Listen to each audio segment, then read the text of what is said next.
What's up, guys? What's going on? Campout coming at you with a review. Long awaited, I'm sure. But as you can see, Y-3 on the top of the box here. Adidas and Yohji Yamamoto for Y-3, obviously. I'll open it up so you guys see what's going on. Pretty sturdy box. Nothing too crazy. You have a, I guess a dust bag. You could say it's very, very slender. As you can see, it fits almost in the full frame. So it's really just because they're a knit up top. So just slap them in there. Some other stuff. What do we got? Y-3 little card here. Y-3 Fusion, whatever. I don't know what the hell's in here. Let's see what's in here. Oh, laces. Black laces inside this bad boy. Nice little rubber aglet. So I guess I'll put this aside. I'll show them to you later. And Y-3 tissue paper. It's my first pair of Y-3, so if you're wondering why the detail on the box portion, that's why. So I'll pull the shoes out of the box. Yeah, so Y-3 4D. Kind of fire. You guys already know mint is my shit.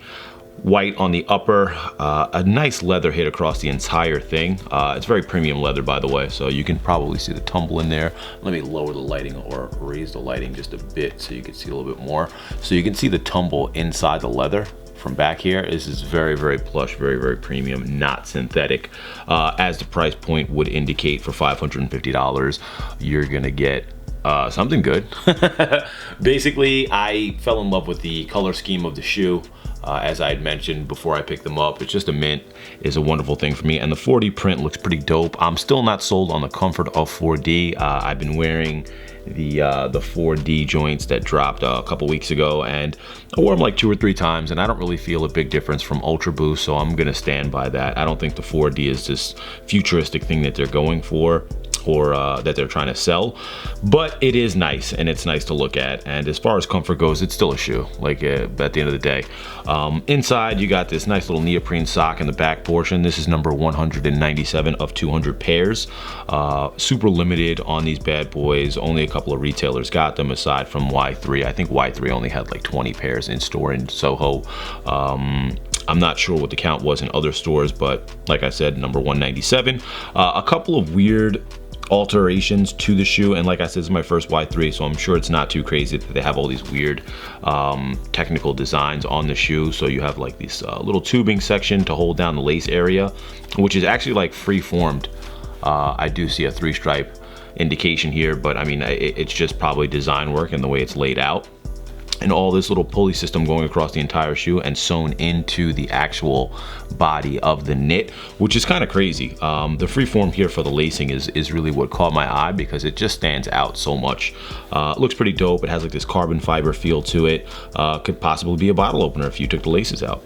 And that's on both sides, mirrored on the lateral to the medial, so medial side here. The knit is very open, but because there's a neoprene sock on the inner portion running up the center portion of the shoe, you don't see a lot of gaping holes, or you don't get that real like sock visibility as you get with some of the other shoes. And I'll show you the 4D shortly after this as a comparison as far as shape and design goes.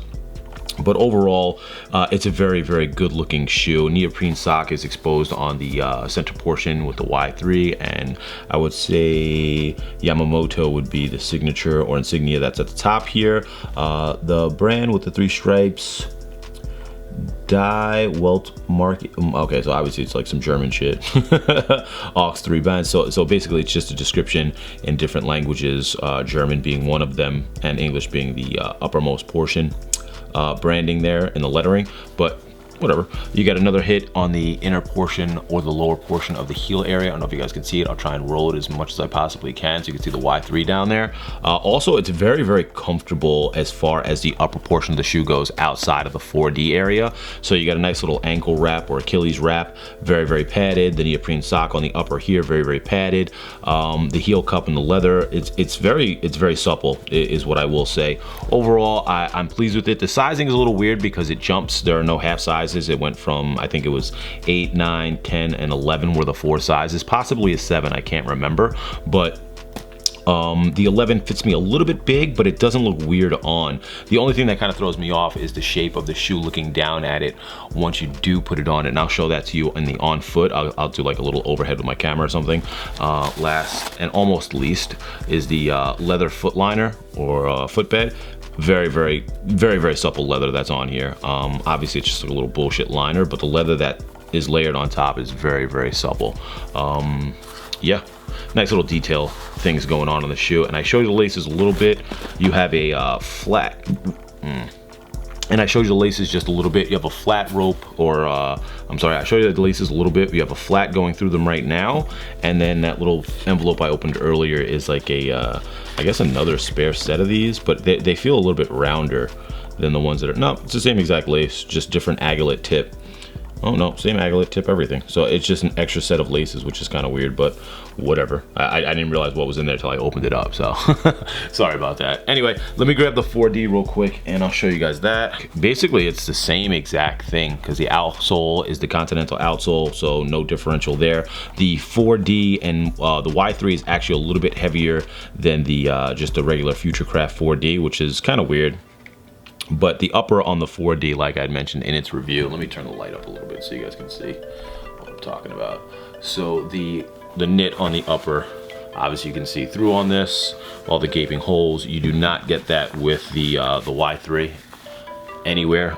Maybe a little bit towards this darker area here, but you really can't see it. What the fuck?